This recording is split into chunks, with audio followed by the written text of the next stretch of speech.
BJP ಕಾರ್ಯಕರ್ತೆಯನ್ನು ವಿವಸ್ತ್ರಗೊಳಿಸಿ ಹಲ್ಲೆ ಮಾಡಿದಂಥ ಪ್ರಕರಣಕ್ಕೆ ಸಂಬಂಧಪಟ್ಟಂತೆ ಈಗ ಸಿಐಡಿ ತನಿಖೆಯನ್ನ ಮಾಡ್ತಾ ಇದೆ. ಈ ತನಿಖೆ ಈಗ ಜೋರಾಗಿ ನಡೀತಾ ಇದೆ.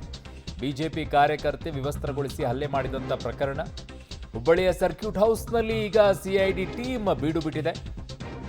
ಸಿಐಡಿಯ 2 ತಂಡಗಳಿಂದ ಕಡತಗಳ ಪರಿಶೀಲನೆಯನ್ನ ಮಾಡಲಾಗ್ತಾ ಇದೆ. ವರ್ಗಾವಣೆಗೊಂಡಿದ್ದ ಪೊಲೀಸ್ ಇನ್ಸ್ಪೆಕ್ಟರ್ ಕರಿಯಪ್ಪ ಕಟ್ಟಿಯನ್ನ ಕರೆಸಿ ವಿಚಾರಣೆಯನ್ನ ಮಾಡ್ತಾ ಇದ್ದಾರೆ. ಪ್ರತ್ಯೇಕ ಪ್ರಕರಣಗಳ ವಿಚಾರಣೆಯನ್ನ ಈಗ ಸಿಐಡಿ ಅವರು ನಡೆಸ್ತಾ ಇದ್ದಾರೆ. ಒಟ್ಟು 6 ಪ್ರಕರಣಗಳ ಕೇಸ್ ಫೈಲ್ ಅನ್ನ ಪಡೆದು ವಿಚಾರಣೆಯನ್ನ ಮಾಡ್ತಾ ಇದ್ದಾರೆ. ಬಿಜೆಪಿ ಕಾರ್ಯಕರ್ತೆಯನ್ನ ವಿವಸ್ತ್ರಗೊಳಿಸಿ ಹಲ್ಲೆ ಮಾಡಿದಂಥ ಪ್ರಕರಣಕ್ಕೆ ಸಂಬಂಧಪಟ್ಟಂತೆ ಈಗ ಆಗ್ತಾ ಇರುವಂತಹ ಬೆಳವಣಿಗೆ. ಕರಿಯಪ್ಪ ಹಟ್ಟಿಯನ್ನ ಕರೆಸಿಕೊಂಡು ಸಿಐಡಿ ಅವರು ವಿಚಾರಣೆಯನ್ನ ಮಾಡ್ತಾ ಇದ್ದಾರೆ. ನಂತರ ಪೊಲೀಸ್ ಆಯುಕ್ತರ ಕಚೇರಿಗೂ ಕೂಡ ತೆರಳಲಿದೆ ಈ ತಂಡ ಅನ್ನುವಂಥ ಮಾಹಿತಿಯು ಕೂಡ ಈಗ ಇದೆ. ನನ್ನ ಸಹೋದ್ಯೋಗಿ ಈಗ ಹುಬ್ಬಳ್ಳಿಯ ಪ್ರತಿನಿಧಿ ಸುನಿಲ್ ಪಾಟೀಲ್ ನನ್ನ ಸಂಪರ್ಕಕ್ಕೆ ಸಿಗ್ತಾ ಇದ್ದಾರೆ. ಸುನಿಲ್, ಯಾವ ರೀತಿಯಾಗಿ ತನಿಖೆ ಆರಂಭವಾಗಿದೆ? ಸಿಐಡಿ ಅವರು ಯಾವ ರೀತಿ ತನಿಖೆ ನಡೆಸ್ತಾ ಇದ್ದಾರೆ? ಅರುಣ, ಒಟ್ಟು 3 ತಂಡಗಳಾಗಿ ಈ ಒಂದು ತನಿಖೆ ನಡೀತಾ ಇರುವಂಥದ್ದು. 2 DSPಗಳು ಮತ್ತು ಓರ್ವ SP ಅವರ ನೇತೃತ್ವದಲ್ಲಿ ಈ ತನಿಖೆ ನಡೀತಾ ಇದೆ.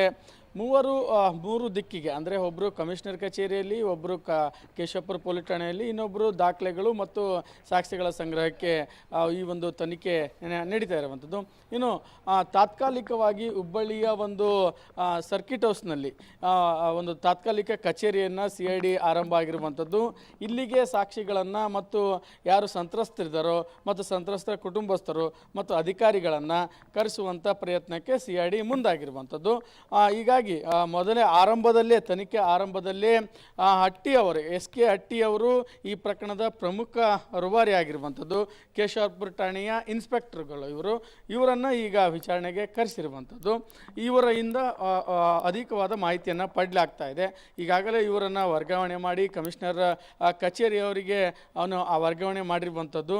ಹೀಗಾಗಿ ಇವರನ್ನು ಇಲ್ಲಿ ವಿಚಾರಣೆಗೆ ಕರೆದು ಎಷ್ಟು FIRಗಳಾಗಿದ್ದಾವೆ, ಈ FIR ಕಾರಣ ಏನು, ಮತ್ತು 1 ವಾರದ ಅಂತರದಲ್ಲಿ 5 FIRಗಳು ಯಾಕಾದವು ಅನ್ನೋದ್ರ ಬಗ್ಗೆ ವಿಚಾರಣೆ ನಡೆಸ್ತಾ ಇರುವಂಥದ್ದು.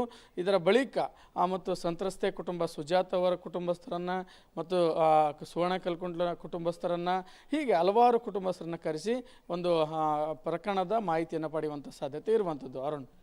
ಓಕೆ ಸುನಿಲ್, ಇವೆಲ್ಲ ಮಾಹಿತಿಗೆ ಧನ್ಯವಾದಗಳು.